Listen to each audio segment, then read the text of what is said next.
ସକାଳୁ ଚାହା ପିଇବା ବହୁତ ଜଣଙ୍କର ଅଭ୍ୟାସ ଥାଏ। କାହିଁକି ନା ସେମାନେ କହନ୍ତି ଚାହା ପିଇଲେ ଆମକୁ ଏକ୍ଟିଭ୍ ଫିଲ୍ ହୁଏ। ଇଏ କ'ଣ ସତ କଥା? ଚାହା ପିଇଲେ ଏକ୍ଟିଭ୍ ଲାଗେ? ମୁଁ ଯେତିକି ଜାଣିଛି କ୍ୟାଫିନ୍ ଆଉ ଟେନିସ୍ ଥାଏ, ତାହା ପାଇଁ ଆମ ବଡ଼ିରେ ଗ୍ୟାଷ୍ଟ୍ରିକ୍ ହୁଏ ଆଉ ଆମକୁ ଇରିଟେସନ୍ ଫିଲ୍ ହୁଏ।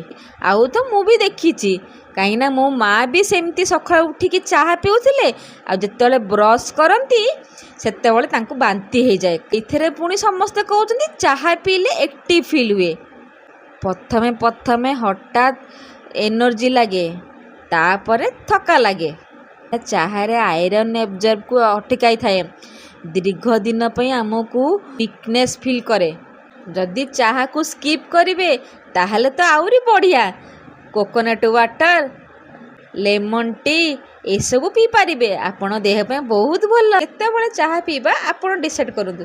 ତାହେଲେ ଆପଣ ଡିସାଇଡ଼୍ କରନ୍ତୁ ଆମେ କେତେବେଳେ ଚାହା ପିଇବା। Thank you.